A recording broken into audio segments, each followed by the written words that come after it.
अच्छा, तो यहाँ से समझ लो कि इलेक्ट्रॉनिक कन्फिग्रेशन के अंदर देख लो 3s और 3p6 के बाद कौन सी चीज़ आ रही है, 4s2 आ रहा है, और 4s2 के बाद क्या आ रहा है, फिर 3d6 आ रहा है। तो इसका ये मतलब है कि हम लोगों ने जो शेल्स की फिलिंग हम लोग करते हैं, शेल्स फिलिंग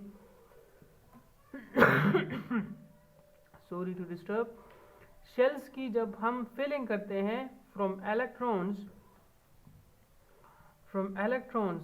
तो वो हम क्या करते हैं, वो हम अकॉर्डिंग टू इलेक्ट्रॉनिक कन्फिग्रेशन करते हैं, अकॉर्डिंग टू इलेक्ट्रॉनिक कन्फिग्रेशन करते हैं, अकॉर्डिंग टू इलेक्ट्रॉनिक कन्फिग्रेशन करते हैं, ठीक है।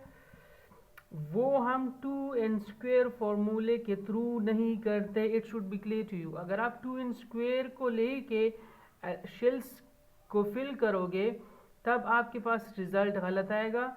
हम 2n² सिर्फ कैपेसिटी को होल्डिंग इलेक्ट्रॉन होल्डिंग कैपेसिटी के लिए पढ़ते हैं, इलेक्ट्रॉन होल्डिंग कैपेसिटी के लिए पढ़ते हैं कि कोई shell maximum number of electron कितने एकोमोडेट कर सकता है। ये हम इसलिए नहीं पढ़ते कि सबसे पहले कौन सा शेल जो है वो आप फिल करोगे।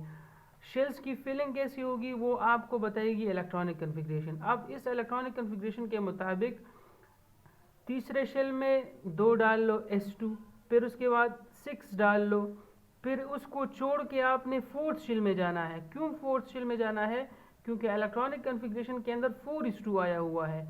जब आप क्या करोगे, वहाँ पे फोर्थ शेल में 2 को तकरीबन बराबर कर लोगे, फिर आपने वापस 3 की तरफ आना है, थर्ड शेल की तरफ, ठीक है, और आप इस तरह चले जाएंगे। तो मसला मैंने बना भी दिया था, मसला मैंने हल भी कर दिया है। तो जो इलेक्ट्रॉनिक कन्फिग्रेशन है, जब हम शेल्स को पढ़ते हैं, शेल्स को भरते हैं इलेक्ट्रॉन से ना, तो वो हम देखो ना, ये आपके पास पहला शेल हो गया, ये आपके पास दूसरा, ये आपके पास तीसरा, और ये आपके पास चौथा, और एक इलेक्ट्रॉन इधर, ठीक है। अब अगर मैं इसको 2n² के थ्रू करता, 2n² के थ्रू, तो इसमें तो कैपेसिटी बहुत ज़्यादा थी, इसमें तकरीबन 18 इलेक्ट्रॉन आते हैं, तो फिर मैं ऊपर क्यों जाता। असल में ये 4s1 है।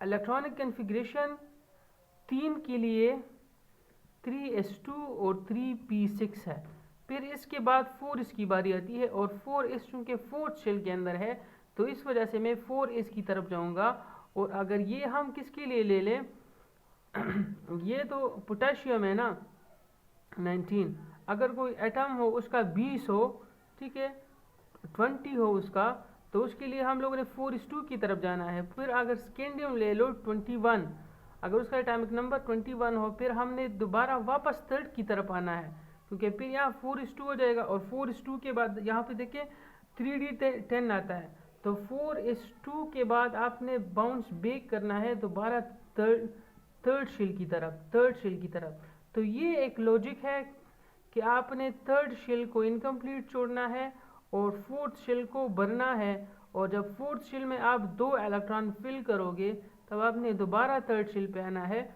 और फिर थर्ड शेल आपके पास पूरा हो जाएगा।